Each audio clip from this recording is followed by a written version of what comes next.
बातें कर सकते हो, सिर्फ बातें। तुम्हें कुछ नहीं आता है, तब है तो कुछ करो, करो कुछ। तुम्हें मेरी आवाज आ रही है?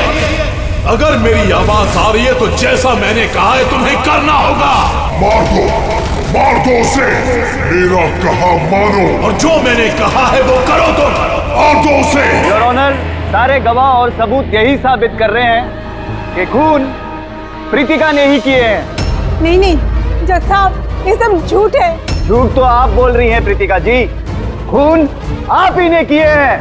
नहीं जज साहब, मैं बेकसूर हूँ जज साहब, निर्दोष हूँ मैं। Your honour, your honour. हाँ, मैं सुन रहा हूँ, बोलो क्या कहना है तुम्हें। योर ऑनर, मेरे फाजिल दोस्त नीलेश जी के पास अपने डिफेंस में पेश करने के लिए कुछ है ही नहीं। कोर्ट का कीमती वक्त जाया न किया जाए। योर ऑनर, कोर्ट का वक्त बेशक कीमती है, लेकिन उससे भी कहीं ज्यादा कीमती है एक बेकसूर इंसान की जिंदगी। मैं ये साबित कर दूंगा। मेरा कहा मानो, और जो मैंने कहा है वो करो। Order, order. फैसला सुनाने से पहले अदालत 2 घंटे के लिए स्थगित की जाती है। That's all.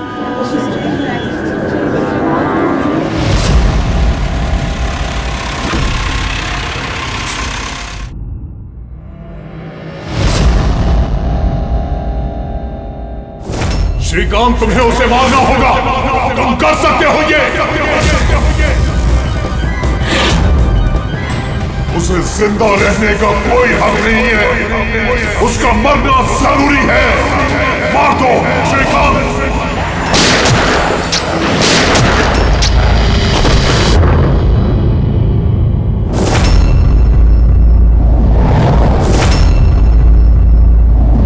सर, इन लोगों का कहना है कि प्रीतिका यहाँ पर थी जब जज श्रीकांत यहाँ पर आए और उन्होंने उस पर गोली चलाई। उसके बाद वो यहाँ पर आकर खुद को गोली मार दी। उस वक्त, मतलब जब ये सब हो रहा था, उस वक्त यहाँ पर जो लोग थे वो कहाँ है? वो लोग कोर्ट रूम में।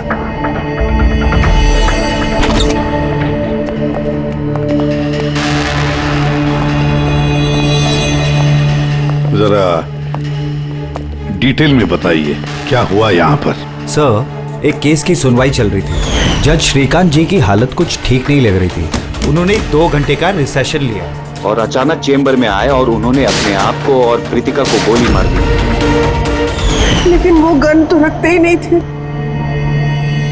उनके पास गन कहाँ से आई? ये तो हमें भी नहीं पता सर कि गन आई कहाँ से, लेकिन गन उनके पास थी जरूर सर। तो गन का इंतजाम पहले से कर रखा था। लगता है जज साहब ने पूरी प्लानिंग की थी कृतिका का खून करने की। लगता तो ऐसे ही है। वैसे जज साहब की इस केस में कोई पर्सनल इन्वॉल्वमेंट थी? नहीं सर, ऐसा तो कुछ भी नहीं था। कृतिका के साथ कोई व्यक्तिगत दुश्मनी? जज साहब तो बहुत ही सुलझे हुए इंसान थे सर। केस के हर एक पहलू पर बहुत ही बारीकी से गौर करते थे सर। मुझे पिछले कई दिनों से लग रहा था कि कुछ ना कुछ गलत जरूर है उनके साथ। मैम, क्या जज साहब की तबीयत ठीक नहीं थी? वो तो मुझे नहीं पता, लेकिन हाँ, उनको कुछ अजीब अजीब सी आवाजें सुनाई दे रही थी। वो सब हम एक बार। आ जाइए श्रीकांत, खाना लगा रही हूँ।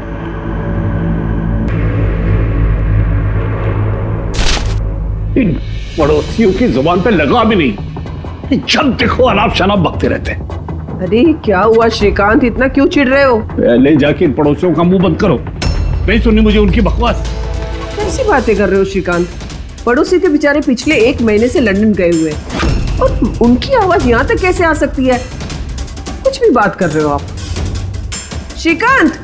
कौशल, पता नहीं श्रीकांत को क्या हो गया है, कुछ अजीब सा बिहेव कर रहे हैं। और पता है तुम्हें, उसे पड़ोसियों की आवाज सुनाई दे रही है, जबकि वो घर बंद है, वहां पे कोई नहीं है। किसे बता रही हो सब? किसे बता रही हो? और तुम क्या समझती हो? तुमसे झूठ बोल रहा हूं मैं? पूरा बात ऐसे, नाटक बंद करो। बताओ, तुम लोगों ने इस घर में क्या छुपा रखा है? बताओ मुझे, बताओ। मैं सब जानता हूं, सब जानता हूं मैं। तुम मुझे पागल बनाने की कोशिश कर रही हो ना? हैं? श्रीकांत ये तुम्हें क्या हो गया है?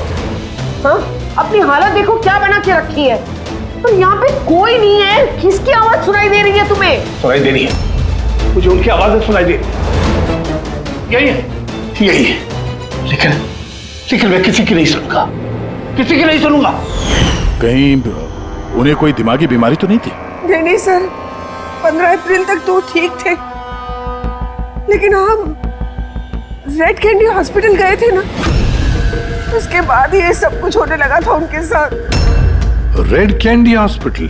जी सर, इस हॉस्पिटल में चल के पता करते हैं कैसा क्या हुआ था वहां पे कि ये जज साहब अचानक ऐसा बर्ताव करने लगे। सर, इस केस में आखिर बचा ही क्या है? जिस आदमी ने खून किया उसी ने अपने आप को मार लिया।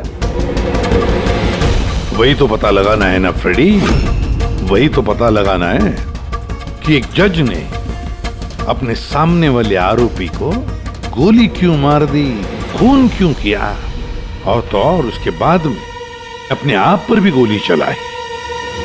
क्यों?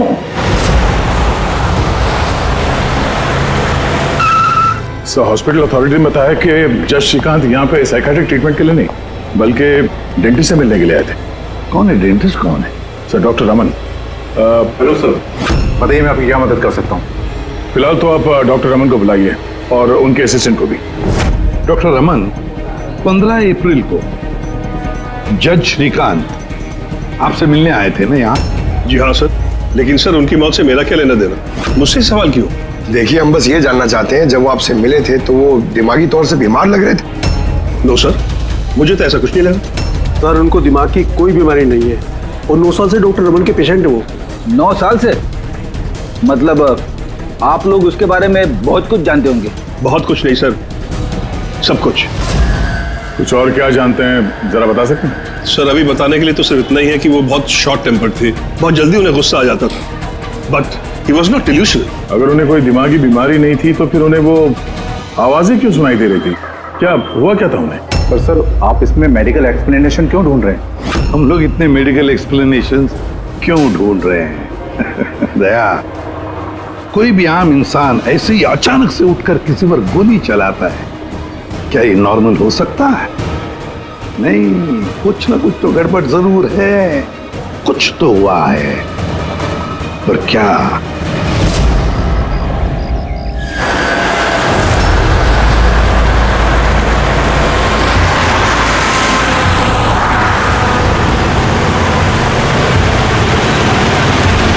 वीरेन, तुम बेकार की चिंता करते हो।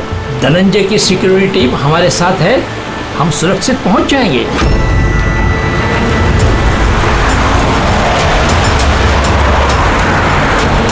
वो बात तो ठीक है, लेकिन आपको धमकियां मिल रही हैं। देखो वीरेन, हमारे कामों में धमकियां मिलती रहती है और ऐसी धमकियों से मुझे डर नहीं लगता है।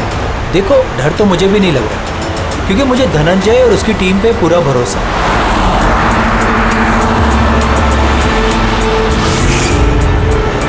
सर, हमने हॉल के 500 मीटर तक लोगों के जाने पर रोक लगा दी है और हर जगह सीसीटीवी से निगरानी की जा रही है।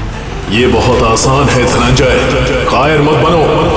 हम जानते हैं इस काम को तुम पूरा करोगे, वो भी अपने हाथों से।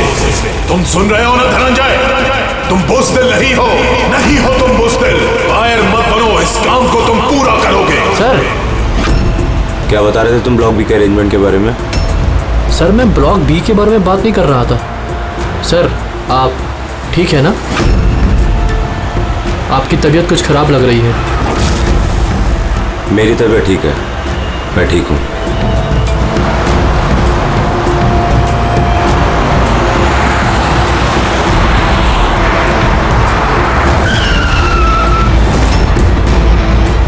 धनंजय, तुम्हें उसे मारना होगा। खत्म कर दो उसे, मार दो धनंजय, मार दो। गाड़ी रोको।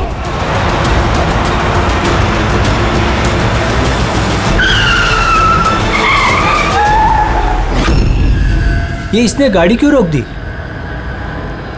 सर, क्या हुआ? शाबाश धनंजय, अपना मिशन पूरा करो, मार दो उसे। याद रहे धनंजय, तुम कायर नहीं हो, तुम ये कर सकते हो। धनंजय यहाँ क्यों आ रहा है? मार दो धनंजय, से गोली मार दो, सोचो मत। मैं देखता हूँ। ओके। क्या बात है धनंजय, गाड़ी क्यों रुकवा दी? धनंजय मारो गोली।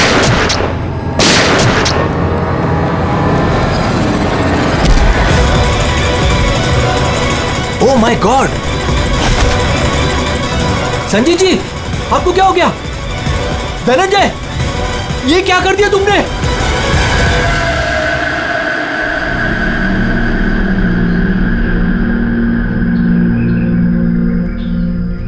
नेताजी के सिक्योरिटी का इंचार्ज वही था? जी सर, धनंजय जी वही इंचार्ज थे।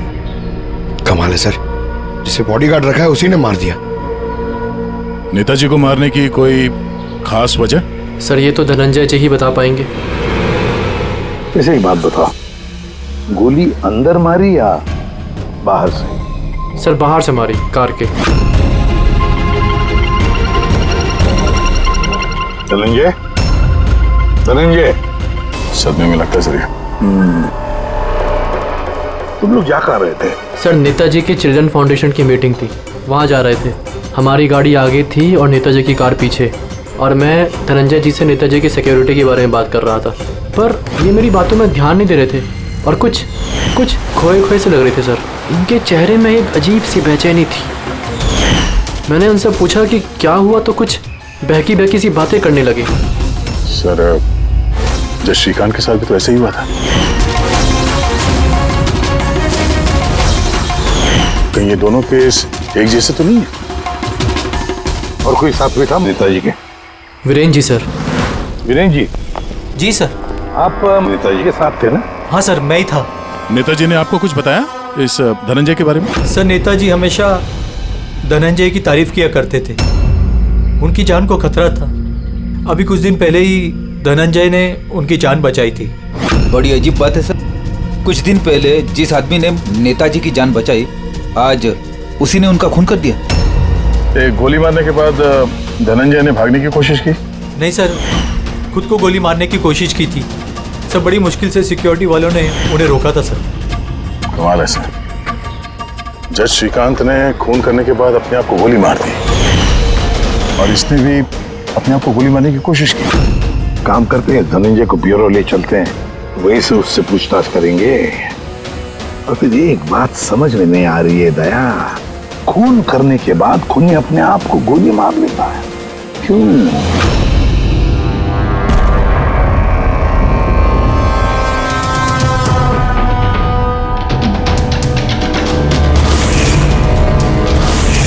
बस डॉक्टर बीना ये क्रिमिनल साइकोलॉजी में रिसर्च कर रही है। हाँ, इन्हीं दोनों केस के बारे में बता दिया? Yes boss.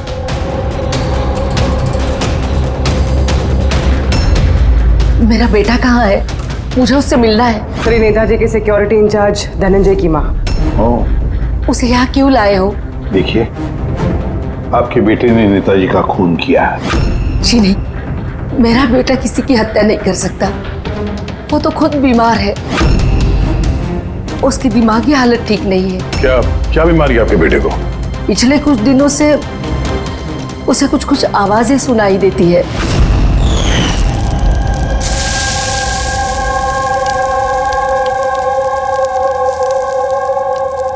धनंजय, क्या बात है बेटा? बड़े परेशान लग रहे हो।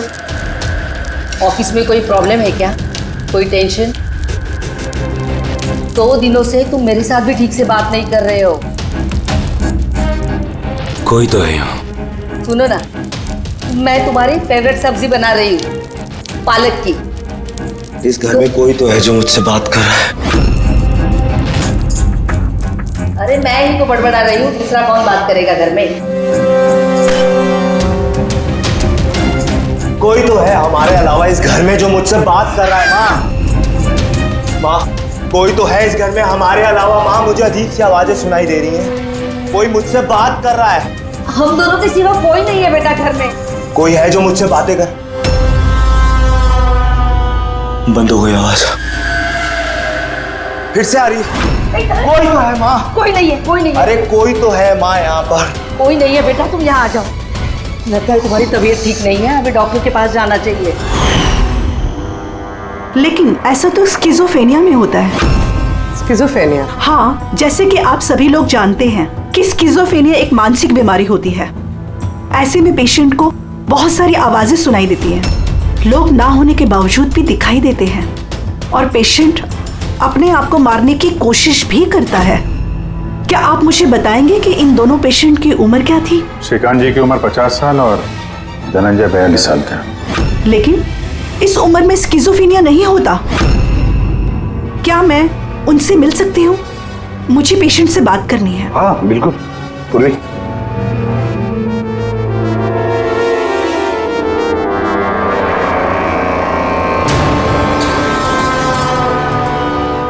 धनंजय, तुमने संजीत को क्यों मारा? मैं कुछ पूछ रही हूँ। धनंजय, तुमने संजीत को क्यों मारा? मुझे कुछ आवाजें सुनाई दे रही थी जो मुझे उकसा रही थी। कह रही थी कि मैं बुज़दिल हूँ, कायर हूँ, मैं किसी का खून नहीं कर सकता। और उस आवाज ने मुझे इतना उकसाया कि मैंने खून कर दिया।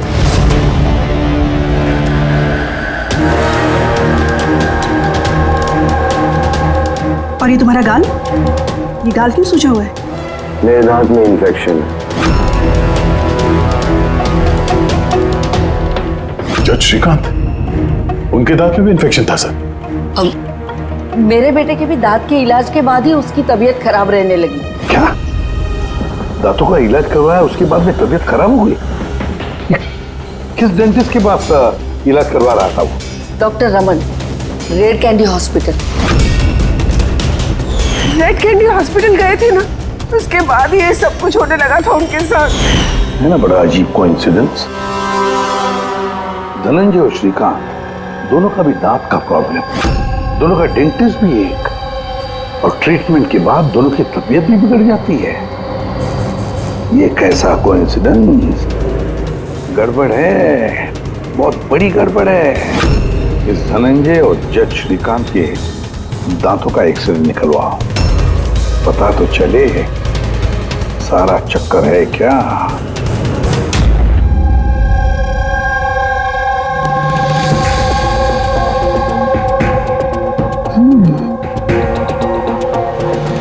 ये क्या हो सकता है? सर, ये देखिए। क्या? ये मार्क्स। हाँ यार, दांतों में ये क्या है? फॉरेन ऑब्जेक्ट जैसा। एग्जैक्टली, ऊपर से दोनों आदमियों के दांतों में।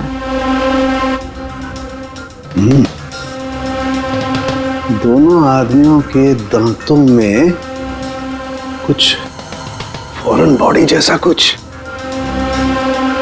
क्या हो सकता? तारिका, एक काम करो, एसीपी साहब को फोन कर दो, उन्हें बोल दो कि केस की जड़ मिल गई है।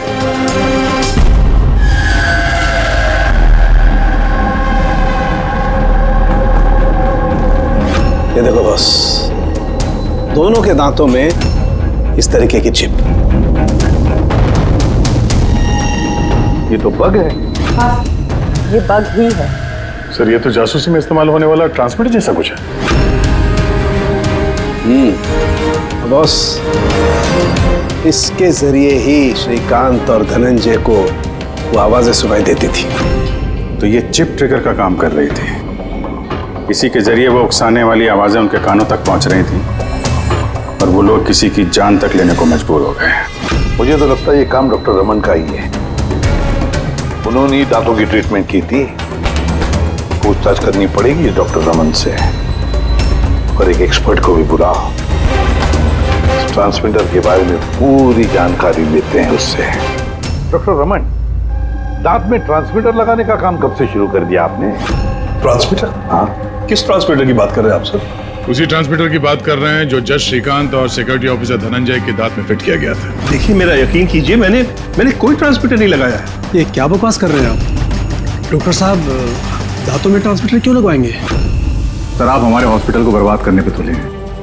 डॉक्टर रमन हमारे हॉस्पिटल के जिम्मेदार डॉक्टर हैं सर। ये इस तरह का काम हरगिज नहीं कर सकते। और इस तरह का काम यहाँ पे हुआ तो है।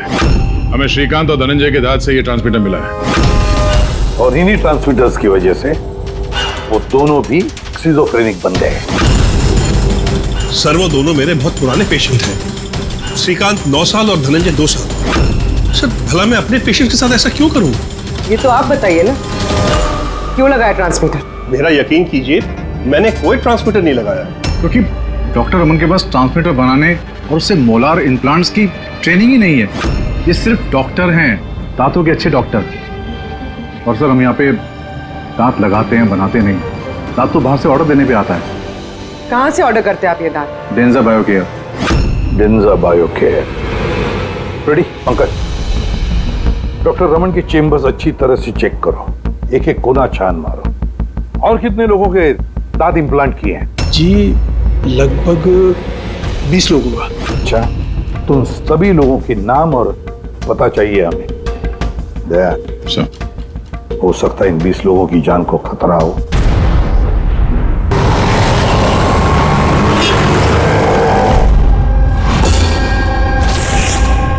कुछ समझ में आ रहा है? हाँ सर, कुछ समझ में आ रहा है। यही कि ये ट्रांसमीटर जितना छोटा है उतना ही पावरफुल है। कितनी रेंज है इसकी? सर इसकी रेंज यही कोई 15 से 20 मीटर है। यानी अगर इस ट्रांसमीटर से किसी को कम्युनिकेट करना है तो उसे 15 से 20 मीटर के दायरे में रहना होगा। इसकी फ्रीक्वेंसी हम लोग ट्रैक कर सकते हैं? बिल्कुल ट्रैक कर सकते हैं, लेकिन उसके लिए हमें पहले ये जानना होगा कि ये ट्रांसमीटर कितने हर्ट्ज पे काम करता है। तो पता लगाओ कितने हर्ट्ज पे काम करता है ये, क्योंकि फ्रीक्वेंसी हमारे लिए बहुत जरूरी है। जहां पर ये फ्रीक्वेंसी एक्टिव होगी वहीं पर हमारा खोज ही होगा। ठीक है सर, आप थोड़ा सा वक्त दे दीजिए, मैं जल्दी पता लगाने की कोशिश करता हूँ। ठीक है। ये कहानी आके रुक जाती डॉक्टर रमन के नाम पर। सारा का सारा शब्द डॉक्टर रमन पे ही है। लेकिन सर वो अपने पुराने पेशेंट का खून क्यों करेगा? हाँ सर, हॉस्पिटल एडमिनिस्ट्रेटर बता रहा था कि ऐसा ट्रांसमीटर बनाने की काबिलियत डॉक्टर रमन में नहीं है। तो शक के घेरे में तो ये कविता और वीरेंद्र भी है। हो सकता है इनमें से किसी ने मारा। हो सकता है, बिल्कुल हो सकता है, लेकिन ये जो भी है वो 15 और 20 मीटर के दायरे में ही काम कर रहा है। जो 20 लोगों के बारे में क्या पता चला? नहीं सर, उनका आपस में कोई कनेक्शन नहीं है। यहाँ तक कि श्रीकांत और धनंजय ये भी एक दूसरे को नहीं जानते थे। फिर भी अभी उन 20 लोगों से जाकर मिलो, उनसे पूछो क्या उनके साथ भी वैसे हो रहा था जैसे धनंजय और श्रीकांत के साथ हो रहा था क्या? और एक बात, लॉर्ड चेंबर और चेंबूर, पता लगा वहां पर कितने सेलफोन एक्टिव थे उस खून के दौरान। और देख, उस दांत बनाने वाले कंपनी में जाकर पूछताछ करो, देखो कौन हो सकता है जो दांत में ट्रांसमीटर फिट कर सकता है।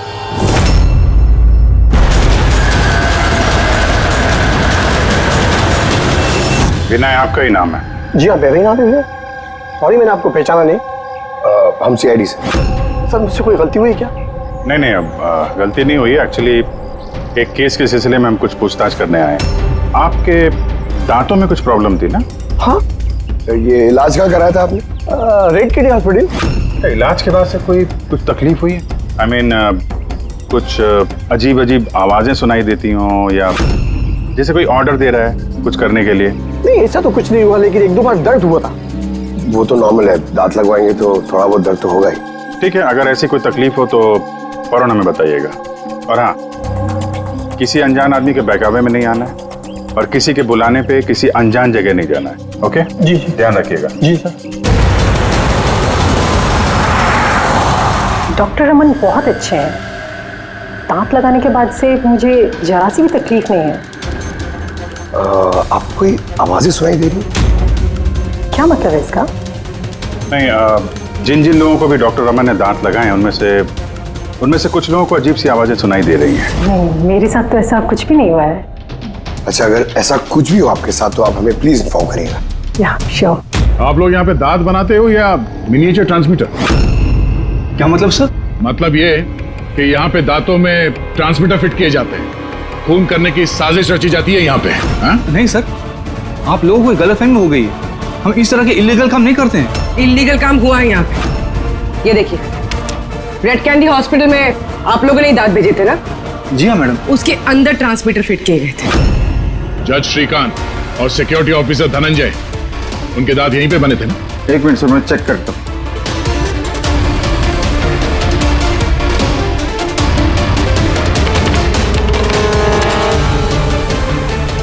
हाँ सर, दांत तो यही बने हैं, लेकिन अगर वो हमारी एम्प्लॉय रूपाली होती जिसने ये दांत बनाए हैं तो सच्चाई पता चल जाती। कहाँ है आपकी वो एम्प्लॉय रूपाली? वो तो कल रात गुजर गई। कैसे गुजर गई? उसे अस्थमा अटैक हुआ था, लेकिन हैरानी की बात तो ये है कि उसे कभी अस्थमा था ही नहीं। जी हाँ सर। उसके घर का एड्रेस देना सर। दांत कब लगवाया आपने? सर 2 महीने हो गए। कोई प्रॉब्लम हुई आपको? नहीं, कोई प्रॉब्लम नहीं सर, जब से दांत लगाया सब ठीक है सर। कुछ आवाजें सुनाई दे रही हो अजीब अजीब सी? नहीं सर, पर हुआ क्या सर? देखिए, रेड कैंडी हॉस्पिटल में जितने लोगों ने भी ट्रीटमेंट कराया उन्हें कुछ प्रॉब्लम्स हो रही हैं और उनमें से 2 जन की तो मौत भी हो चुकी है। सर मैं मरना नहीं चाहता सर। नहीं, आप घबराइए मत, ऐसा कुछ नहीं है। आपको कभी भी ऐसी कोई प्रॉब्लम हो कि कुछ अजीब अजीब सी आवाजें सुनाई दे रही हो, या फिर कोई ऐसा आदमी दिख रहा हो जो है नहीं, मतलब दूसरे बोल रहे हैं कि किससे बात कर रहे हो, तो अगर ऐसा कभी हो तो फौरन हमें कांटेक्ट करिएगा। और कितने लोग बचे पंकज? सर चेक करने के लिए और 5 लोग बचे हैं सर। 5 को भी जल्दी से जल्दी चेक करना होगा। क्या पता उस हत्यारे का अगला निशाना इन्हीं में से कोई हो। हाँ सर।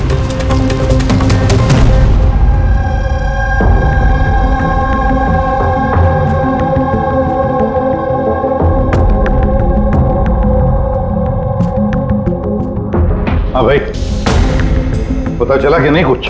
सर मैं ऑलमोस्ट पहुंच गया, बस थोड़ी सी देर और सर।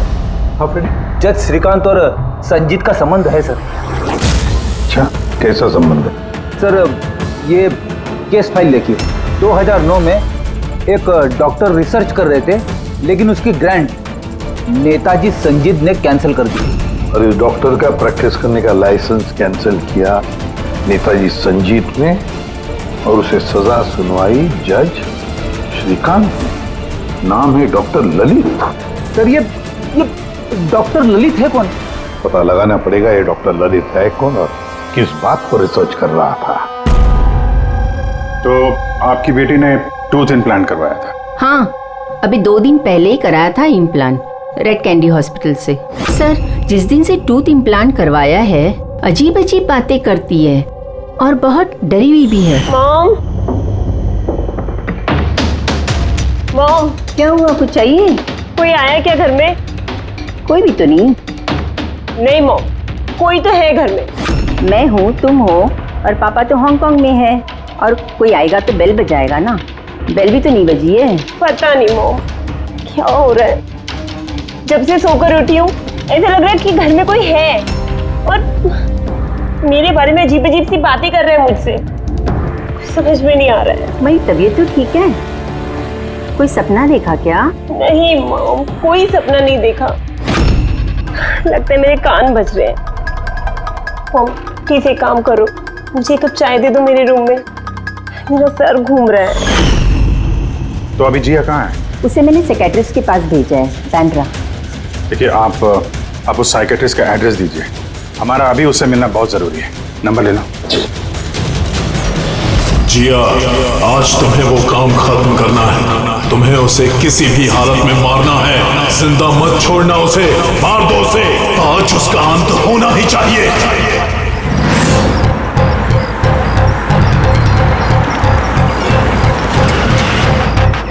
कहाँ जाएंगे मैडम? जेके मार्केट। उसे कहो तुम्हें जेके मार्केट जाना है। मैंने कहा मैडम कहाँ जाएंगे? जेके मार्केट। जी बैठिए।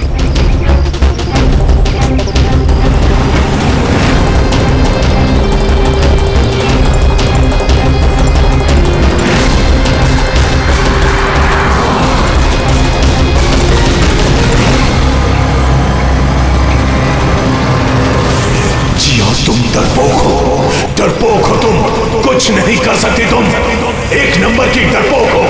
झूठ, मैं डरपोक नहीं हूँ और मैं किसी को नहीं मार सकती। मैडम आपने मुझसे कुछ कहा?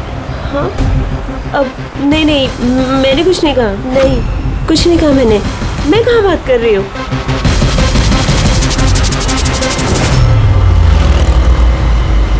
जिया, तुम्हें उसे मारना होगा।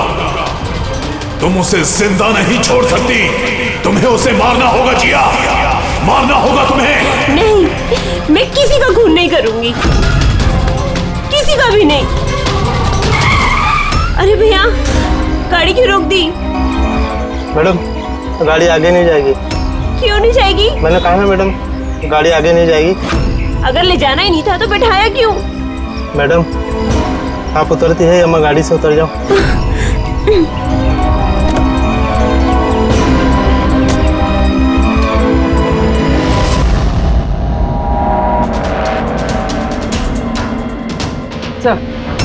सर, वॉचमैन और पड़ोसी बता रहे थे कि रूपाली यहाँ 3 महीने पहले ही शिफ्ट हुई थी और अकेली रहती।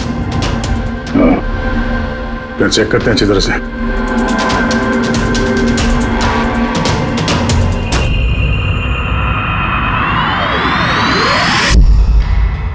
ये क्या है?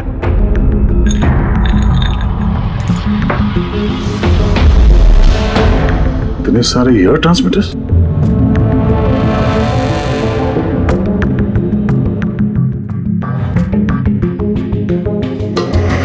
ये डॉक्टर रमन की पेशेंट्स की पूरी डिटेल्स भी है इसमें। ये देखो। सर, ये जिया तो वही है जिसके बारे में अभिजीत सर ने हमें बताया था। सर, ये रूपाली, ये कहीं किसी की कठपुतली तो नहीं थे?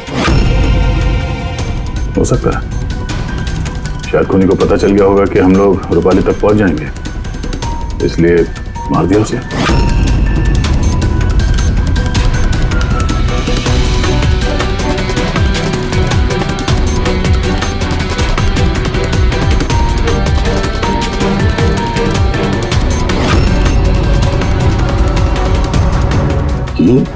ये नेताजी, संजीत, वीरेन और जिया, इन तीनों के चेहरे पे रेड सर्कल।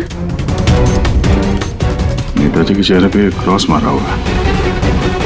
नेताजी तो मारे गए, अब बचे ये वीरेन और ये जिया। मतलब अगला नंबर इनका है।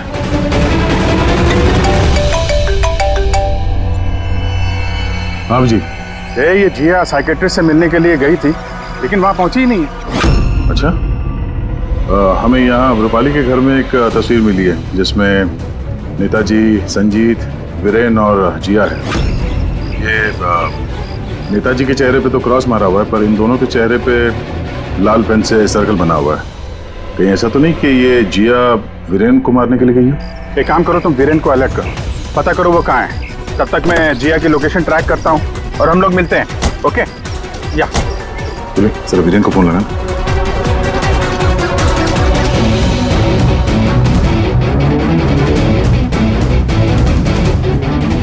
सर, वीरेन का फोन तो बंद है। सर मिल गया। हाँ सर, ये ट्रांसमीटर 1.8 मेगाहर्ट्ज से 2 मेगाहर्ट्ज के बीच में काम करता है। ग्रेट। 1.8 मेगाहर्ट्ज से 2 मेगाहर्ट्ज पर। हाँ सर। दया, मेरी बात ध्यान से सुन लो। हाँ, पहले तो फ्रेडी ने कमाल कर दिया है। हाँ, रिसर्च करके ऐसा नाम निकाला है जिसका कनेक्शन इस नेताजी संजीत और जज श्रीकांत के साथ है। उस आदमी का नाम है डॉक्टर ललित। हाँ, डॉक्टर ललित। यस, मुझे तो ये डॉक्टर ललित ही बहुत गड़बड़ लग रहा है दया। मुझे तो उसी पे शक होने लगा है, क्योंकि डॉक्टर ललित का कुछ साल पहले इस नेताजी संजीत ने प्रैक्टिस करने का लाइसेंस कैंसिल कर दिया था, और फिर इस डॉक्टर ललित को जज श्रीकांत ने सजा सुनवाई। और हुआ क्या? पहले खून हुआ जज श्रीकांत का, और फिर उसके बाद में नेताजी संजीत मारा गया। ये खून कौन कर सकता है? ये डॉक्टर ललित ही कर सकता है। उसी का कनेक्शन है इन दोनों के साथ। बस अब डॉक्टर ललित जिस फ्रीक्वेंसी पर ऑपरेट करता है वो फ्रीक्वेंसी भी पता चल गई। हाँ, टेक्नो एक्सपर्ट ने ये बता दिया है, 1.8 मेगाहर्ट्ज से लेके 2 मेगाहर्ट्ज तक। बस अब इस फ्रीक्वेंसी पर हम टैप करेंगे डॉक्टर ललित को, पता चलेगा ये डॉक्टर ललित किस किस से बात करता है और क्या बातें करता है। और दया, ये रेडियो फ्रीक्वेंसी 1.8 मेगाहर्ट्ज से 2 मेगाहर्ट्ज हमारे सारे पुलिस स्टेशन और रेडियो लाइन्स को बता दो। अब देखते हैं कब तक भागता है ये डॉक्टर ललित।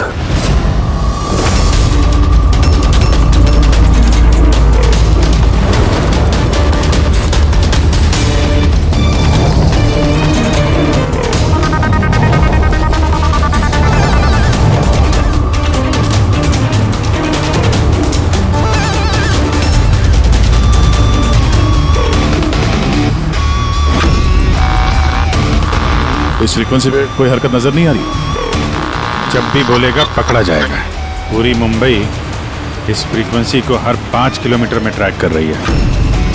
अगर जिया वीरेन को मारने निकली है तो वो खूनी 1.8 या 2 पे जरूर आएगा।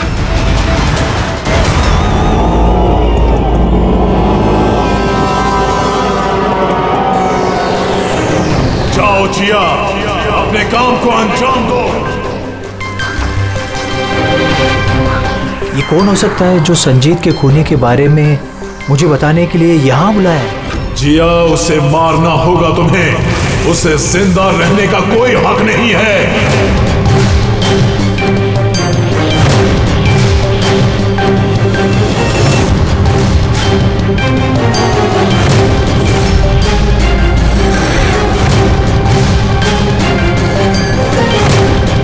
ज्यादा सोचो मत, मार दो जिया, उसे मार दो।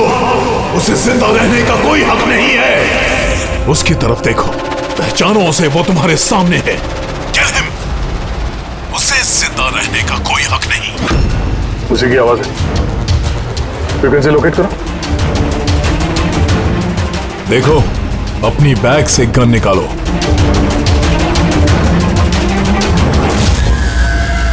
जिया, तुम कायर नहीं हो। Shoot him, shoot him. Location क्या बता रहा है? सर, जेडी मार्केट मरोल दिखा रहा है।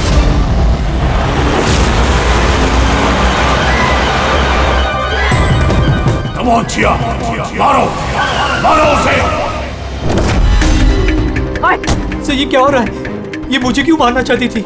किसी ने मुझे फोन करके बुलाया कि संजीत की खूनी के बारे में बताने वाली थी। घबराइए नहीं, ये सब एक प्लान था। आप अभी सेफ है, आप जा सकते हैं। Okay sir, thank you. तो खूनी यहीं कहीं होगा। भीड़ में मिक्सअप हो गया है। सिग्नल यहीं है, देखते हैं।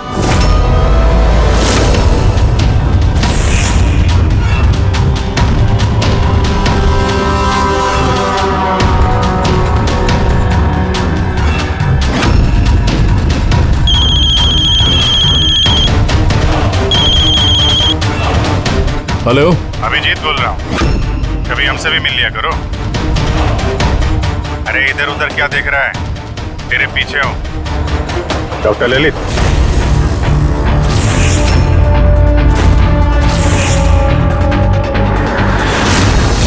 हॉस्पिटल के एडमिनिस्ट्रेटर पवन। मुजरिम चाहे कितने भी नाम बदल ले, चाहे कितने भी भेस बदल ले, एक ना एक दिन शिकंजे में फंस ही जाता है। क्यों? चलो।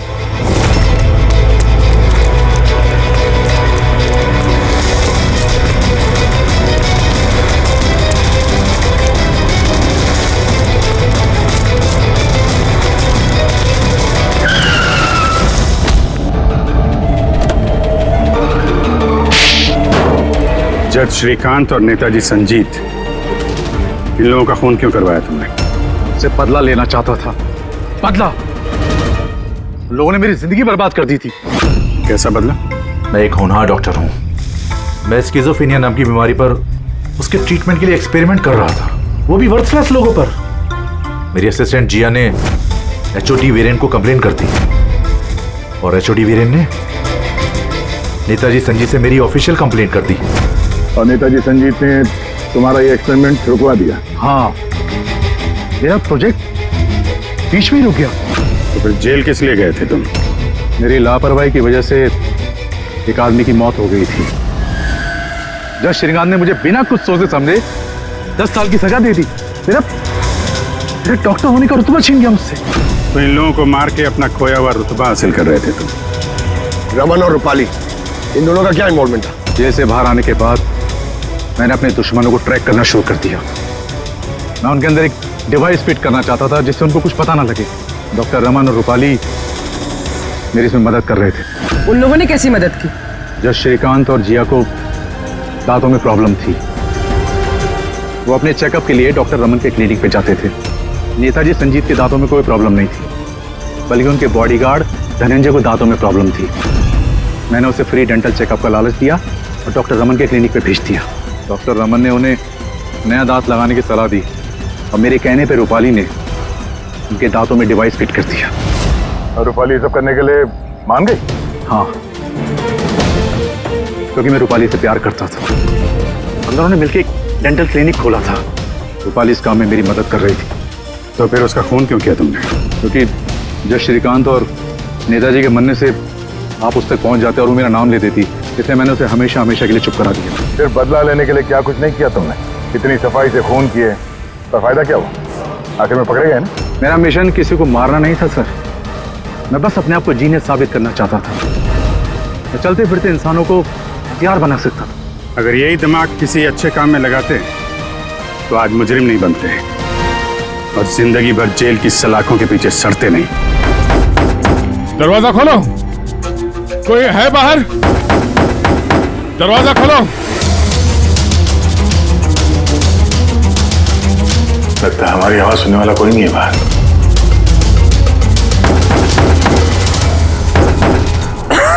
सर अगर यहाँ से बाहर नहीं निकले तो इस सुशांत की बॉडी सड़ने लगेगी।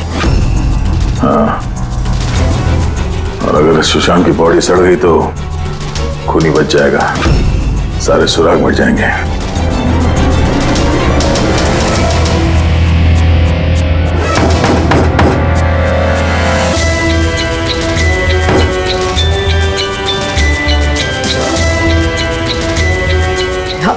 ऑक्सीजन भी बहुत कम है। हाँ बोली, चाहे कुछ भी हो जाए हमें दरवाजा खोलना ही पड़ेगा।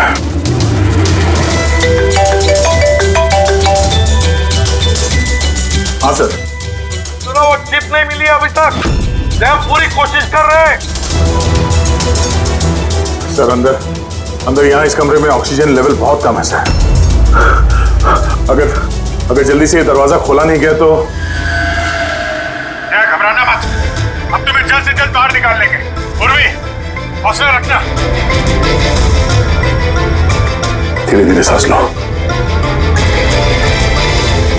आराम से।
सर आपका कब नहीं आ गया? नहीं, इतना टाइम हुआ, इतनी कॉफी पी ली है कि मेरी रात की नींद आराम होने वाली है। मैं अब तक आया ही नहीं और पता नहीं अब आएगा भी या नहीं। देखता हूँ थोड़ी देर और। हाँ, ओके। हाँ,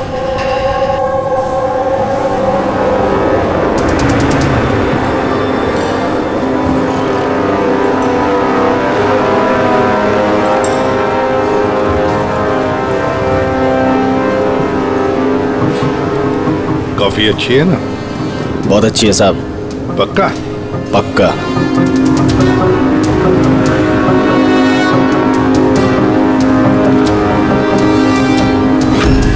बिल? मैंने बिल दिया साहब। Thank you. सभी चोर लुटेरों ठगों के लिए सुनहरा मौका। अगर दम है तो मेरे 10 करोड़ रुपए चुराओ और साथ में रुचिता हीरा भी पाओ। ना ये कोई जाल है और ना ये कोई पुलिस की चाल। आओ खाली हाथ और जाओ माला माल। सेबस्टून हॉल सुबह 8 बजे। रमैया आने वाला है? पक्का साहब, वो जरूर आएगा।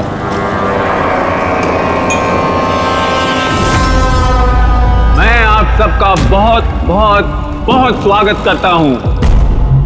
पुलिस, घबराइए मत, मैं ये कहना चाहता था कि पुलिस और दुनिया की नजरों में आप चाहे चोर, उचक्के, डाकू, लुटेरे कुछ भी हो सकते हैं, लेकिन मेरी नजर में नहीं। मेरी नजर में आप सिर्फ कलाकार हैं। ऐसे कलाकार जिनकी उंगलियों में जादू है, और इस जादू को रोकने के लिए मेरा यकीन कीजिए यहां परिंदा भी पर नहीं मार सकता।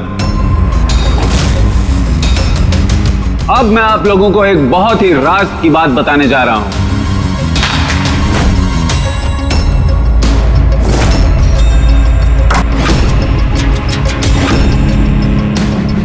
अच्छा, इससे पहले तुम ये तो बता दो कि तुम हो कौन? मेरा नाम आरके है, एक बिजनेसमैन हूं, और जो शानदार ऑफर मैंने आप सबके लिए रखा है वो तो आप लोगों ने पढ़ ही लिया होगा। लेकिन बिजनेसमैन तो हमेशा अपना मुनाफा देखते हैं, तुम पे यकीन कैसे करें? मुझ पे यकीन कर लो मेरे भाई, इसमें कोई साजिश नहीं है। मैं खुद यही चाहता हूं कि तुम लोग मेरा पैसा चोरी करके ले जाओ। अब जो मैं आप लोगों को बताने जा रहा हूं उसे बहुत ध्यान से सुनिए, लेकिन सुनने से पहले एक नजर यहां दे ली।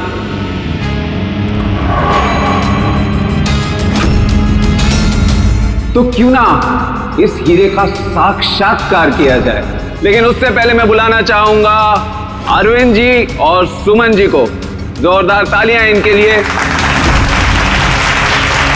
ये सुमन ज्वेलर्स के ओनर हैं और मैं तहे दिल से इनका शुक्रिया अदा करना चाहता हूं जो इन्होंने मुझे ये हीरा अपने इस फंक्शन में यूज करने की परमिशन दी। देख रहे हैं आप ये नायाब हीरा? मैं जानता हूं ये बहुत कीमती है, और आप लोगों के लिए इसकी कीमत क्या है ये मैं अच्छी तरह से समझता हूं। हम तो रम्या को पकड़ने आए थे, तो ये सारा चक्कर कुछ और ही है। सर ये तो रोसिटा हीरा है, अरबों में कीमत है इसकी। आखिर ये आदमी अपने आप को लुटवाना क्यों चाहता है, एक ही जगह पे इतने सारे मुजरिमों को इकट्ठा करके? तो आइए देखते हैं कौन यहां से मालामाल होकर जाता है। लेकिन पुलिस का तो लफड़ा नहीं होगा? वही कुछ समझ में नहीं आ रहा है। तू हम सबको चूरन तो नहीं दे रहा है? हाँ? नहीं, आजकल क्या कोई किसी को कटिंग चाय तक नहीं पिलाता, और तू यहाँ पैसा बांट रहा है? हाँ? मैं भी चाय नहीं पिला रहा हूँ। कोई साजिश नहीं है, कोई कैमरा नहीं है, कोई सिक्योरिटी नहीं है, कोई पुलिस नहीं है, सिर्फ भरोसा। यानी कि बस वो सेफ खोलने की देरी है, उसके बाद हम करोड़पति। बिल्कुल। तो चलिए चलते हैं सब सेफ रूम में। पर एक बात जान लीजिए, एक समय पर सिर्फ 10 लोग जा सकते हैं। अरे बाकी हम लोग के लिए कुछ बचेगा कि नहीं? तो 10 लोग जा रहे, सबके सब लूट लेंगे। चिंता मत करो मेरे भाई, सबका नंबर आएगा। फिलहाल जो 10 लोग मेरे साथ जाने वाले वो हैं तुम। हाँ तुम सर, आप। हाँ मैडम, तुम। चलिए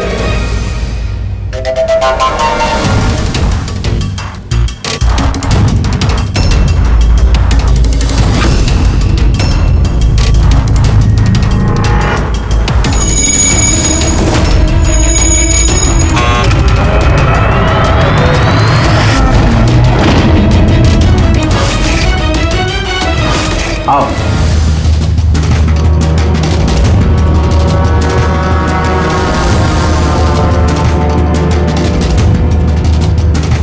आप लोगों को ये ना लगे कि आपके साथ कोई हेरा फेरी की जा रही है। मैं खुद यहां पर ये हीरा आपके सामने रख रहा हूं।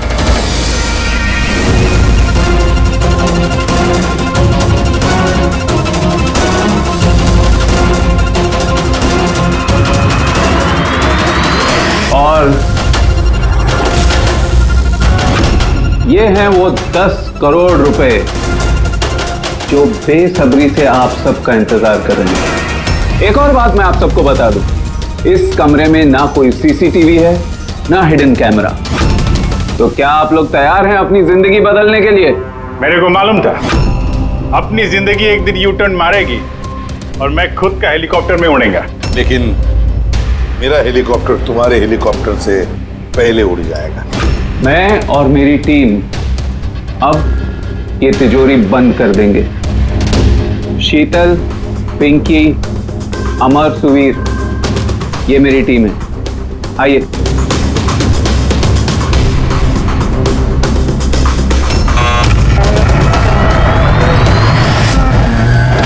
आप लोगों के पास अब अगले 24 घंटे इस काम को अंजाम देने के लिए। अंदर कोई कैमरा नहीं है। ये जो 2 गार्ड्स भी बाहर हैं, ये आपको रोकेंगे टोकेंगे नहीं। ये यहाँ पर सिर्फ इसलिए हैं ताकि आप लोग आपस में ना झगड़ें। मगर तुम ये सब क्यों कर रहे हो? इससे तुम्हें क्या फायदा? Very good question. फायदा, बहुत बड़ा फायदा होगा। मैं इसके जरिए ये साबित करना चाहता हूं कि मैंने इस दुनिया का सबसे सुरक्षित सेफ बनाया। मेरी तरफ से आप सबको ऑल द बेस्ट। अपनी अपनी कला दिखाने के लिए आप लोगों के पास अगले 24 घंटे हैं, लेकिन 12 से 4 तक ये कमरा बंद रहेगा। बाकी समय आपका।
चलो चलो, बहुत हो गई कोशिश।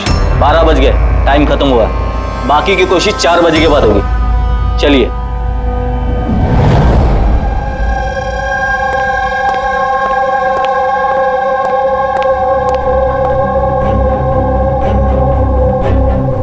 सारे के सारे चोर उचक्के वहां पहुंच गए, मगर वो नहीं पहुंचा जिसका हमें इंतजार था।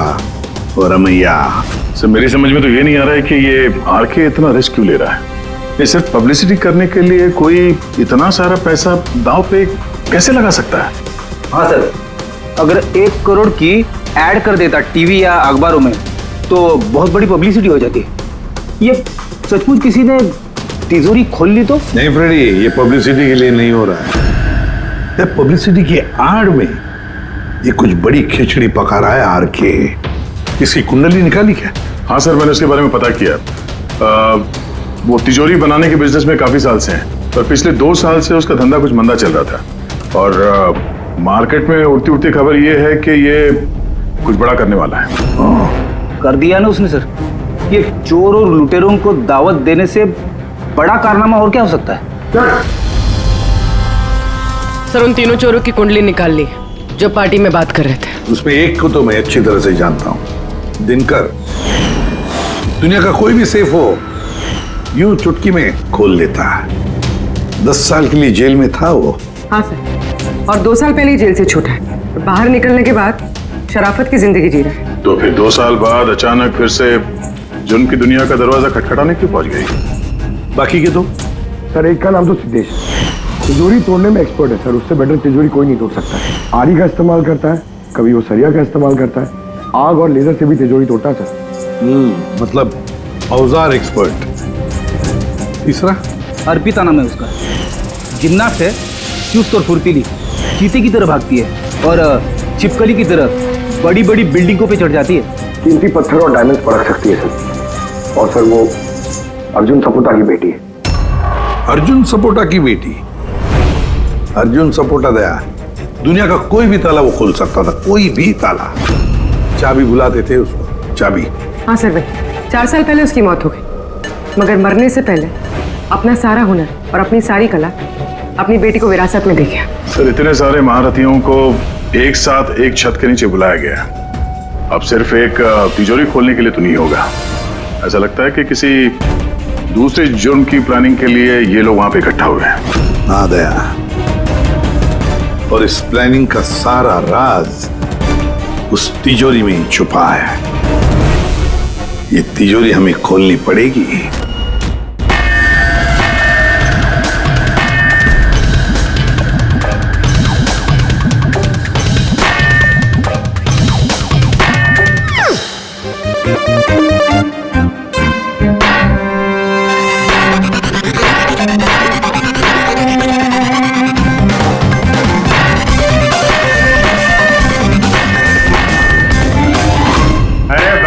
बस बस, ये मेहनत का नहीं सुफीने का काम है। अभी मैं ट्राई करूं? ठीक है, आइए।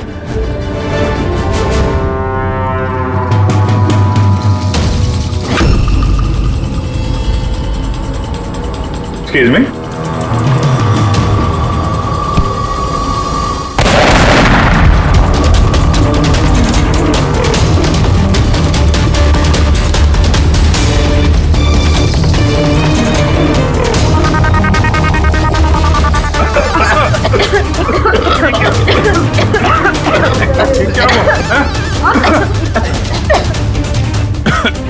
ये दरवाजा तो थोड़ा खुला हुआ है। खुल गया?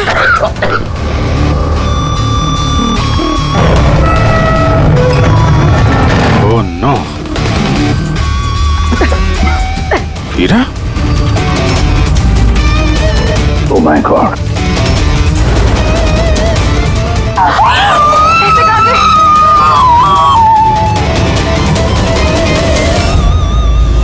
सर ये तो अरविंद है, उस हीरे का मालिक।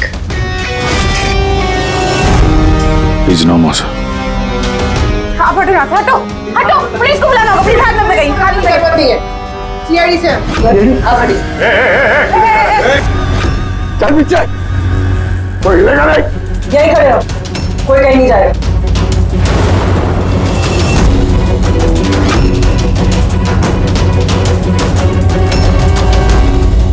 गला दबा के मारा है इसको। गला दबा के मारा है? इस कमरे में तो सारे के सारे मुजरिम भरे हुए हैं, इन्हीं में से किसी ने किया होगा। बॉडी को फोरेंसिक लैब में भेज देते। पता नहीं ये सब कैसे हो गया साहब, हम लोग तो यहीं पे थे। 12 से 4 बजे के बीच भी यहीं पे थे, वॉशरूम वगैरह नहीं गए? सर साथ में नहीं गए, अगर एक गया तो दूसरा यहीं पे होता। इस बीच अंदर कोई भी नहीं आया सर। मैंने सेफ रूम का कमरा अच्छी तरह से चेक किया, अंदर आने का सिर्फ एक ही रास्ता है और कहीं रास्ता है ही नहीं। सर, अगर अंदर आने का एक ही रास्ता है तो ये अरविंद अंदर आया कब और कैसे? बाहर तो ये गार्ड्स थे। वही तो, अरविंद अंदर आया तो आया, लेकिन मारा भी तो गया, और जिसने भी मारा उसे वो भी तो अंदर आया कब और आया कैसे? यहाँ पर ये जितने भी लोग जमा हुए हैं ना, ये चोर लुटेरे, इन सब एक एक की कुंडली उतार लेते हैं, फिर देखते हैं खूनी कौन है इनमें से। ऐसे नहीं हो सकता, अभी मुझे छोड़ के नहीं जा सकते। एक मिनट मैडम प्लीज, यहाँ पे इन्वेस्टिगेशन चल रहा है, प्लीज। आप लोग कौन? सीआईडी। सीआईडी? सर मेरे सारे पैसे चोरी हो गए, हीरा चोरी हो गया। आफ्टर ऑल वो सेफ रूम खुला कैसे? अरे वाह, तुम्हें तुम्हारे पैसों की पड़ी है, हैं? यहाँ पर एक आदमी की जान गई है, खून हुआ है यहाँ पर, समझे? सर। हाँ पूरे। एक सेकंड सर, सारुण के सर को कुछ मिला है।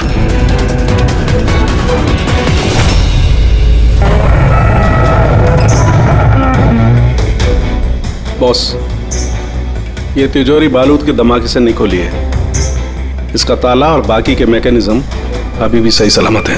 तो धमाका नकली था। नकली कैसे? इतनी तेज आवाज आई थी, हम लोगों ने धुआं देखा था। ये सब क्या? वो सारा का सारा एक ड्रामा।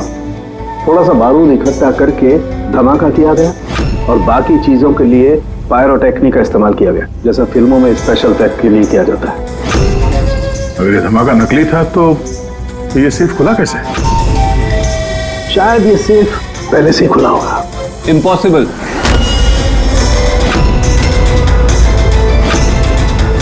ये दरवाजा मेरे अलावा कोई खोल ही नहीं सकता, क्योंकि इसकी चाबी मेरे पास है, मेरे हाथ के अंदर। ये देखिए, यहां पर चिप फिट है।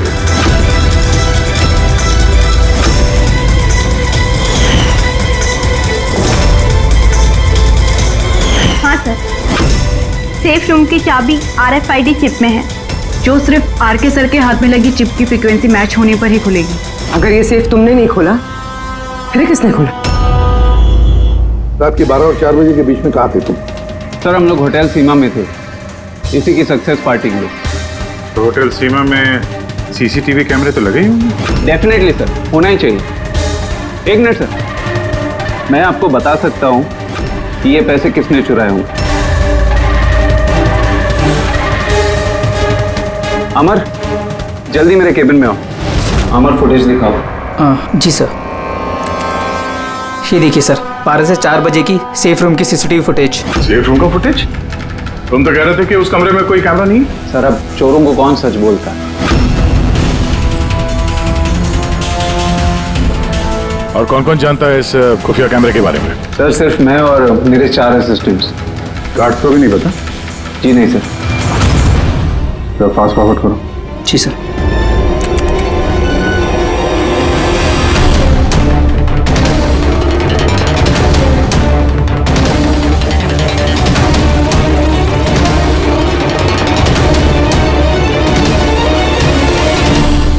कैसे हो सकता है सर? ये 12 से 4 के बीच में कमरे में कोई नहीं आया था। वही तो, नहीं तो अरविंद दिखना चाहिए था। जरूर इस CCTV फुटेज के साथ किसी ने छेड़खानी की है। एक बात समझ में नहीं आ रही, ये अरविंद आधी रात को वहां करने क्या आया था? सर। हाँ बोले, तुम उनका स्टेटमेंट लिया? हाँ सर। उसका कहना है कि अरविंद को आधी रात में किसी का फोन आया था। फोन पे बात करते ही वो गुस्से में आ गया और घर से चला गया। फोन कहाँ से आया था? नंबर चेक किया? हाँ सर, प्राइवेट नंबर है, इसलिए ट्रेस नहीं हो पाया। और अरविंद का फोन, वो ट्रैक हुआ? सर, उसका फोन वहीं पर ट्रेस हुआ है जहां पर ये तिजोरी वाला खेल चल रहा था। सर, आप रेडी? वो तीनों चोर आ गए। देखिए, मुझसे पूछताछ करके आप सिर्फ और सिर्फ अपना वक्त बर्बाद कर रही हैं। मैं अभी जेल से छूट के आई हूँ। चोरी और मर्डर करके मैं दोबारा जेल क्यों जाना चाहूंगी? अगर चोरी नहीं करना चाहती थी तो वहाँ चोरों की पार्टी में क्यों गई थी? काफी ललचाने वाला इनविटेशन था वो, लेकिन ACP साहब, अब मैं बूढ़ा हो चुका हूँ। ब्लड प्रेशर की बीमारी है, हार्ट का प्रॉब्लम है मुझे। अब ये चोरी वोरी मेरे बस का काम नहीं। हाँ, टाइम पास करने मैं वहां गया था। अब आप ही बोलो सर, अगर कोई सामने से ये बोले कि आके पैसे लेके जाओ, तो कानून की नजर में ये चोरी तो नहीं हुई ना सर? तो तुम तिजोरी खोल नहीं पाए? तो कहीं इसी गुस्से में तुमने कहीं खून तो नहीं कर दिया? अब नहीं खुली तो नहीं खुली तिजोरी। तो क्या हुआ? Plan B। क्या प्लान B? क्या था प्लान B? आपको कुछ नहीं सर। चुपचाप बता, समझा? वरना तू भी जानता है काफी चीजों के लिए मैं भी बहुत बदनाम हूँ। हाँ? वो लिंक रोड पे ज्वेलरी का शॉप है, कल वहां पे मैंने चोरी की थी। कितने बजे की थी चोरी? 11:30 से 4:30 के बीच पे। साइबर टीम की रिपोर्ट आ गई सर। CCTV फुटेज में छेड़छाड़ हुई है। 12 बजे से 4 बजे तक जब ब्रेक था सर, किसी ने फुटेज को लूप में लगा दिया। मतलब साफ है पंकज, वहां पर CCTV कैमरा लगे हुए हैं। ये RK की टीम के अलावा और कोई भी नहीं जानता था। RK की टीम का ही कोई है जो इस सब में मिला हुआ है।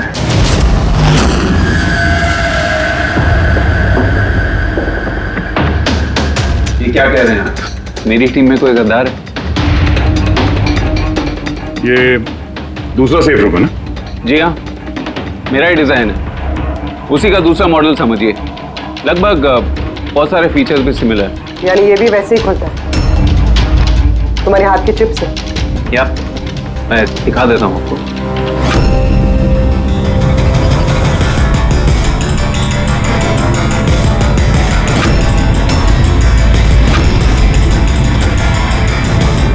ये खुल क्यों नहीं रहा है?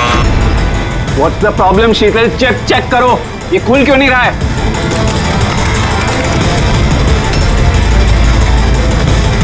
सर पता नहीं क्या हुआ, सेफ रूम खुलना तो चाहिए था। एक मिनट सर, मैं चेक करता हूँ।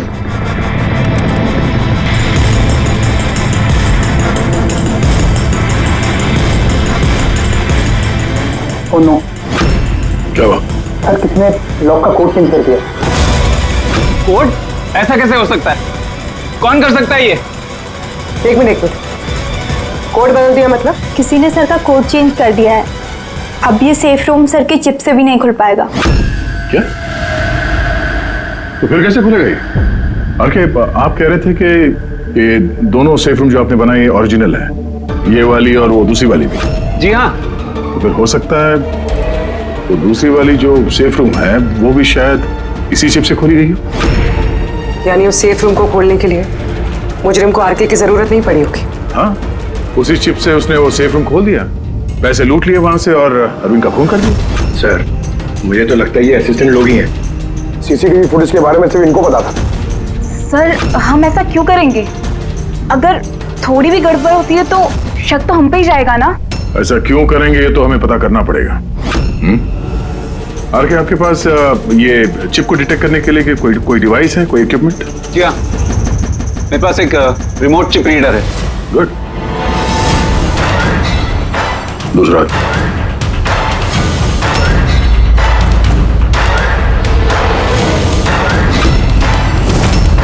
डन।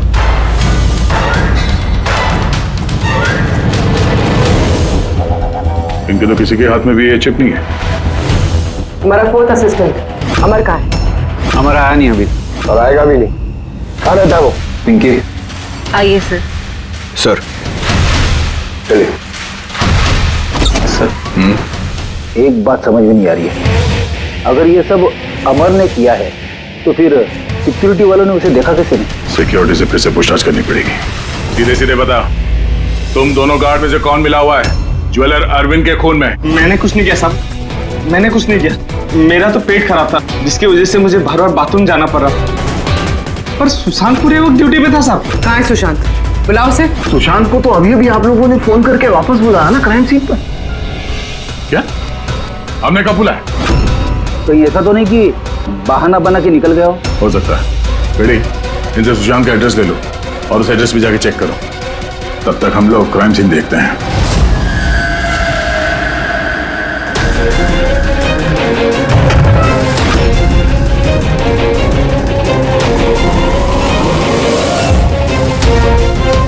सर क्या हुआ?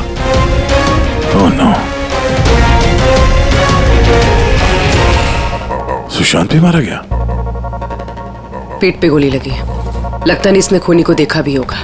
सवाल यह है कि सुशांत सेफ रूम के अंदर क्या करने आया था? तो देखो यहाँ आसपास।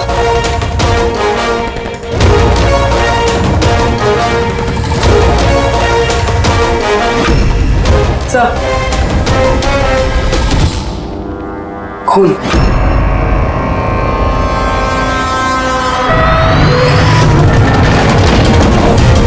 दरवाजा कैसे बंद हो गया? दरवाजा किसने बंद किया? खोलो सर। नहीं सर। आ गया? हाँ सर, वो हम लोग तहकीकात करते समय सेफ रूम के अंदर आ गए तो बाहर से किसी ने दरवाजा बंद किया। हम लोग अंदर फंसे हुए हैं। क्या? तुम दोनों अंदर फंसे हो? हाँ सर, और सुशांत की लाश भी यहाँ सेफ रूम में है। माय गॉड, ये कैसे किया? अच्छा घबराओ मत, कुछ नहीं होगा, हम लोग अभी आते हैं। ओके? हाँ।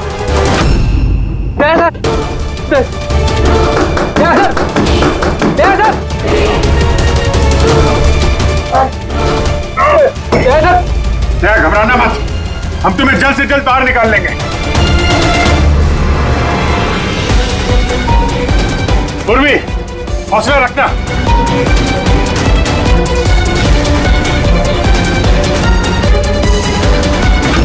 सर मैं आरके से बात करता हूँ, उसकी सेफ है, शायद वो कुछ मदद कर सके। करो, जल्दी करो। तो मैं भी दिनकर को फोन करके बुला लेता हूँ।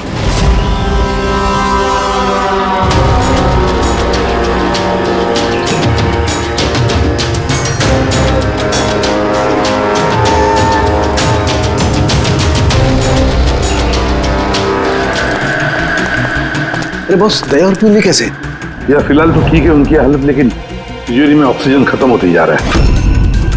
उस तिजोरी के साइज के हिसाब से वहां पे अभी बस 1 घंटे की ऑक्सीजन बची होगी। ओ माय गॉड, इसका मतलब 1 घंटे के अंदर अगर केस सॉल्व नहीं हुआ तो दया सर को नहीं कुछ नहीं होगा फ्रेडी, दया पूर्वी को कुछ नहीं होगा। क्या सर की एक बात बता, अमर की बॉडी में से कुछ मिला है ना तुझे? हाँ मिला। क्या मिला? तो इसका मतलब ये सारा किया कराया अमर का ही है। अरविंद का खून भी अमर नहीं किया है। सर ये चिप मिलने से तो बहुत अच्छा हो गया। शायद इस चिप की मदद से वो तिजोरी का दरवाजा खुल जाए, दया सर और पूर्वी बच जाए। नहीं खोल सकते बॉस, हम दरवाजा नहीं खोल सकते। क्यों नहीं खोल सकता? मतलब ये कि चिप पूरी तरह से जली हुई है, देखो यार। माय गॉड, असली मुजरिम अमर नहीं कोई और है। चिप खराब करके उसने सारे सबूत मिटा दिए।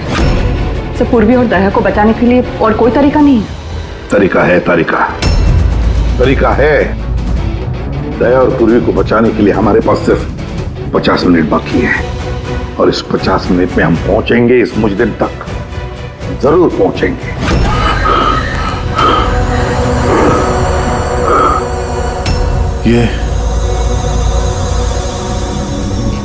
ये खून का निशान सिर्फ यहाँ कैसे है?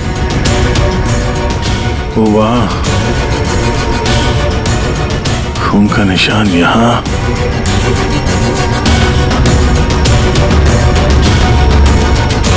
एक मिनट।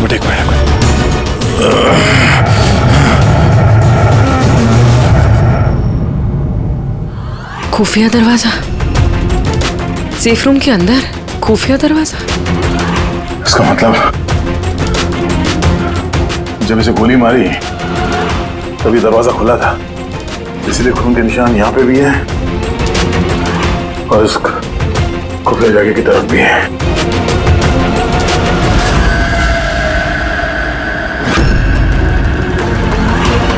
इतने सारे पैसे और ये हीरा, मतलब ये खून पैसे के लिए नहीं हुआ। फिलहाल तो ऐसे ही लग रहा है। सर मतलब सुशांत यहाँ खड़ा होगा, इस खाली जगह की तरफ मुंह करके, और खूनी ने उसे पीछे से मार डाला। हाँ पूर्वी, मगर अब सवाल ये है कि ये सेफ रूम का दरवाजा खोल के अंदर करने क्या आया था सुशांत? चोरी का प्लान तो नहीं था इसका? सर अब सांस नहीं ली जा रही। हिम्मत रखो पूर्वी, ये दरवाजा खुलने वाला है। अभिजीत, यहां सेफ रूम के अंदर एक खुफिया कमरा मिला है जिसमें वो हीरा और पैसे रखे गए हैं। सब कुछ अंदर ही है? हाँ, ये देखो। यार ये तो अच्छी खासी जगह है, यहाँ तो कोई भी छिप सकता है। हाँ। अरे यार दया प्लीज, एक काम करो, तुम बैठ जाओ वहां पे, हम लोग बहुत जल्दी ये दरवाजा खोलने वाले हैं। जल्दी करो, सांस लेने में बहुत तकलीफ हो रही है। और पूर्वी कैसी है? उसे भी सांस लेने में दिक्कत हो रही है। यार दिनकर, क्या कर रहा है तू? अब तक खुला क्यों नहीं दरवाजा? मैं कोशिश तो कर रहा हूँ। चल कोशिश करते रहे, जल्दी। सर इसी जगह पे, यहीं पे ये अमर छुप के बैठ गया होगा सर। तो अरविंद अंदर गया तब सुशांत उसे तिजोरी तक लेकर गया और वहां अमर ने उसे मारा। हाँ सर, वो खूनी यही चाहता था कि हमें ये लगे कि ये खून इस हीरे और पैसे की वजह से हुआ है, पर ऐसा नहीं है सर। मतलब अरविंद को मारने के पीछे कोई पर्सनल रीजन है?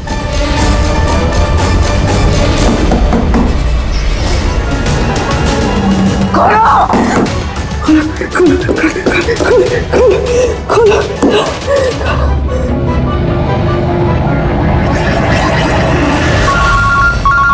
के फोन है। राहुल के स्पीकर फोन ऑन कर रहा हूँ। हाँ बोल। बॉस एक बहुत बड़ा सुराग हाथ लगा है। क्या? जल्दी बता, टाइम नहीं है। सर अमर के कपड़ों पे से वही धुएं के पार्टिकल्स मिले जो एक्सप्लोजन के वक्त में हुआ था। हाँ तो क्या हुआ? ये ऐसे पार्टिकल तो हमारे भी कपड़ों पर है। नया क्या है? नहीं बॉस, पहले पूरी बात सुन लो। दया और अभिजीत के कपड़ों में धुएं के साथ साथ बारूद के भी ट्रेसेस थे, लेकिन इस अमर के कपड़ों में सिर्फ और सिर्फ धुआं है, समझे? अरे लेकिन उसके कपड़ों पर भी बारूद मिलना चाहिए। धमाके के वक्त वो वहीं मौजूद था। वही तो सुराग है कि ये आदमी उस वक्त वहाँ नहीं था बल्कि कहीं और था। बॉस अब यही बात हमें खूनी तक पहुंचाएगी। ये अमर धमाका होने के बाद यहाँ आया। पंकज तुम दिनकर के साथ रहो, हम लोग सीसीटीवी फुटेज चेक करते हैं। चलो अजय।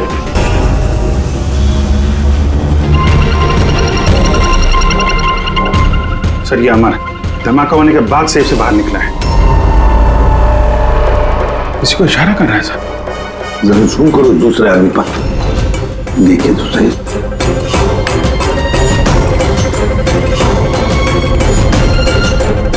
ये है मास्टरमाइंड।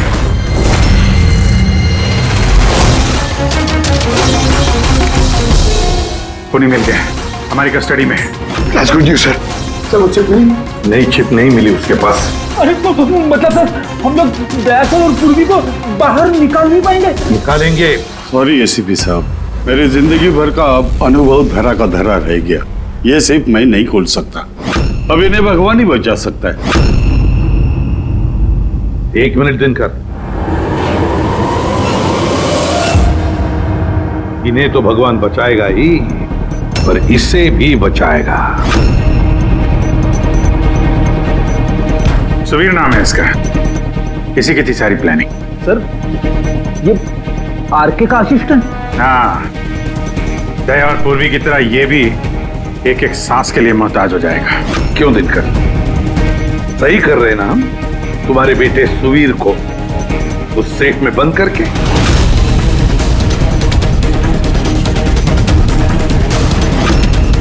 ये गलत है, कानून के खिलाफ है। अच्छा, जब तुम्हारे बेटे की जान पर बनी आई तो वो कानून के खिलाफ, और तुमने जो किया वो कानून के खिलाफ नहीं। सुवीर इनका बेटा? हाँ सुवीर, दिनकर का बेटा सुवीर।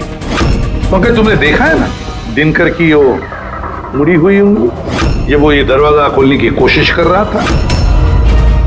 सुवीर की भी उंगली दिनकर की तरह ही मुड़ी हुई है।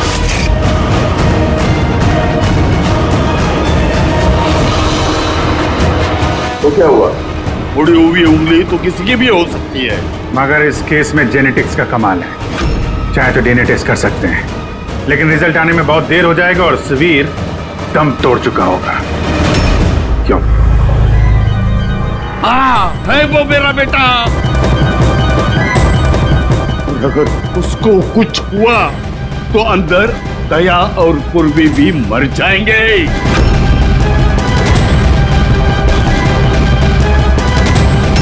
ये है वो असली चिप, लेकिन अब मिलेगी नहीं।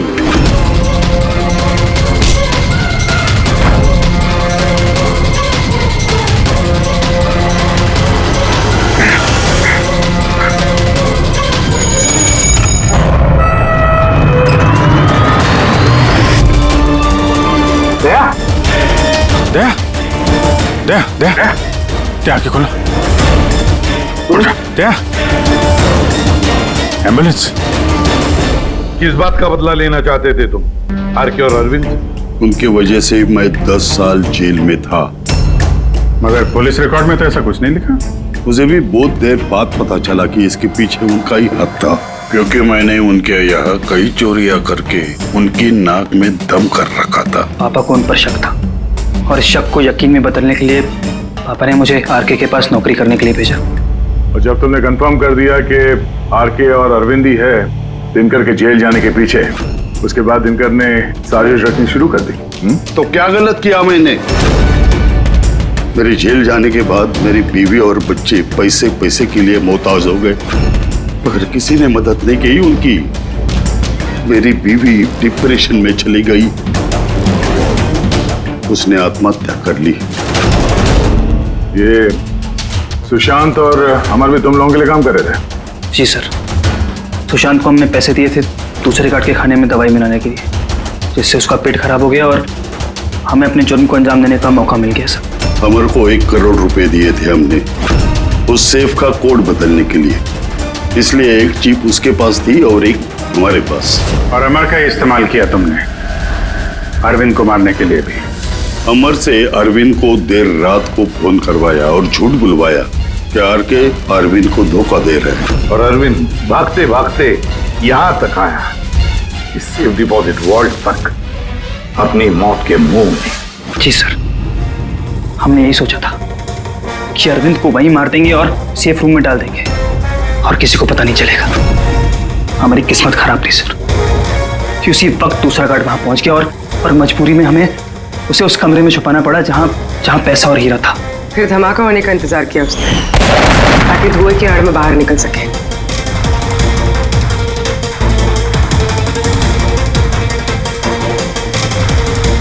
मगर अमर और सुशांत को क्यों मारा? क्योंकि वो दोनों कुछ ज्यादा ही लालची हो गए थे। अमर ने मरने से पहले बताया कि सुशांत अकेला ही तिजोरी साफ करना चाहता था, सब पैसे अकेले लूटना चाहता था, इसलिए यहाँ सही वक्त पर आकर हमने उसे मार डाला। लेकिन तुम दोनों सीआईडी वाले गलत वक्त पे आके यहाँ पे फंस गए। तुम्हें लगा कि हम लोग असलियत तक पहुंच जाएंगे और तुम सबका आंडा फोड़ देंगे, इसलिए हमें सेफ रूम में लॉक कर दिया और सोचा अंदर ही दम तोड़ देंगे हम लोग। हाँ?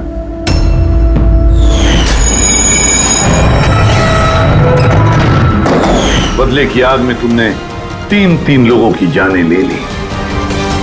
कानून तुम्हें कभी माफ नहीं करेगा, फांसी होगी तुम्हें, फांसी।